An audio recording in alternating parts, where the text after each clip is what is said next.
member of the House Oversight, Foreign Affairs, and Transportation Committees. Congressman, good morning to you. And in particular, I want to bring up this comment that came from Senator John Thune, who, by the way, would like to be leader next year if the Senate is taken back by the GOP. He says basically, quote, "Don't take the bait."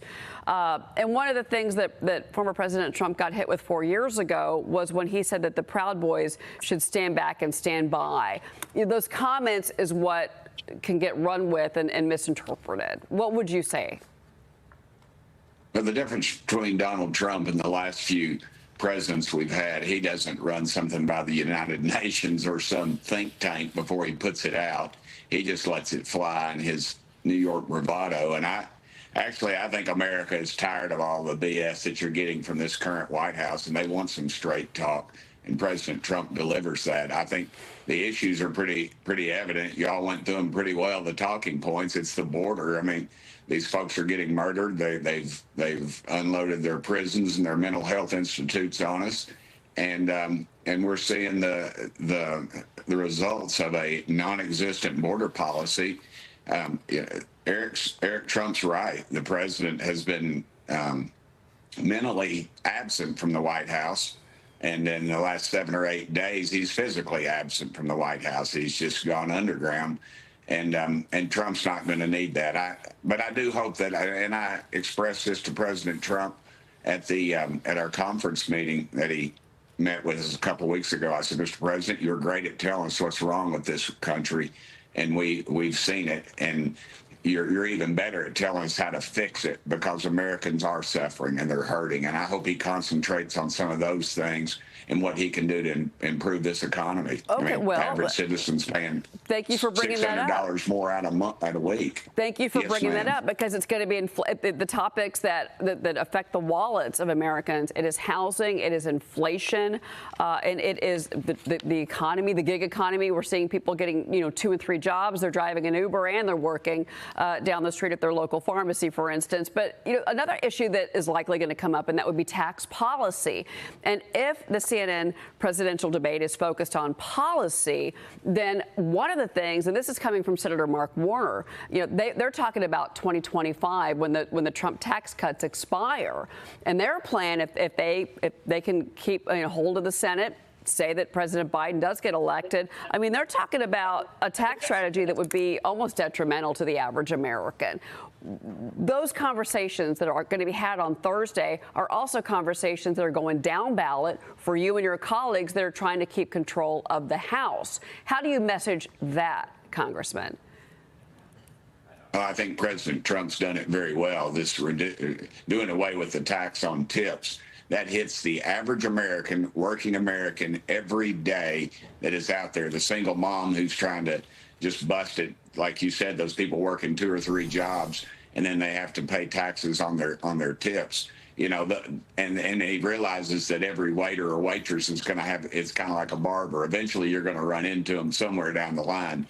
And I think that was a genius stroke. But it also plays into the fact that he is listening to what Americans are saying. He got that idea, he told us, from a waitress who just told him that. And he thought that was a great idea. And I think that also shows that these senators, they deal in these platitudes. They run every 6 years. They don't really pay much attention until election year.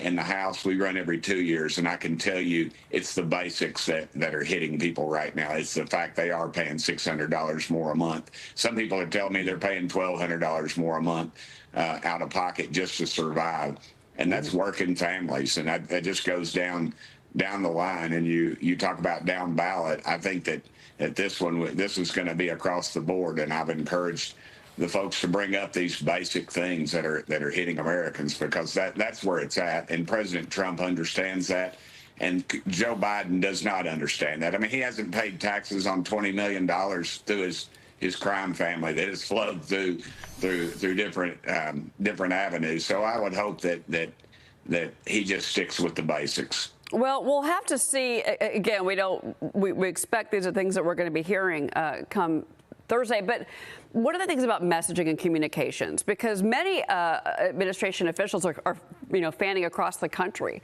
this week. They're out there to convince the American people that Bidenomics is working. You've got Yellen going and Buttigieg and of course Harris. But one thing that the Biden administration has just done, and it's created some controversy, they've hired Tyler Cherry for a communications role inside the White House. So this is a former Interior Department communications director who's now under fire for past tweets. He called for immigration and customs enforcement to be abolished. The modern day police system is a direct evolution of slave patrols and lynch mobs. So he responds on X, and he says past social media posts from when I was younger do not reflect my current views, period. I support this administration's agenda and will continue my communications work focused on our climate and environmental policies. Congressman, another interesting hire at the White House. Yeah, it's a DEI thing, ma'am. They needed to check the box. I guess they just needed a radical transgender white male. Maybe that was what they were trying to hit. But I think this goes back to one of my original points that I've made. And the last guy, the bald-headed guy that was wearing the dress, got caught stealing stuff in airports not once but twice, maybe more. I think this falls in that same avenue. This is because this president has some 25-year-old boy, I would call him, with a man bun that is advising him, that has his ear, because they realize they have lost every demographic, or they're losing. I had lunch with a Hispanic, very successful Hispanic man and his wife, big Trump fans. I have some friends that are black, big Trump fans. And it defies the demographics. Now, here's what he's trying to do. He's trying to get his crazy, radical left-wing base. And that's why they keep doing these crazy, radical things, because they've lost every other demographic and they're losing. And they know if they don't have that hard left at the polls, and they're very frustrated now because of his Middle Eastern policies with Gaza and all that. He knows he can't. He's dead. They're dead in the water all the way down the ballot, and it's going to affect Congress, the Senate, everything.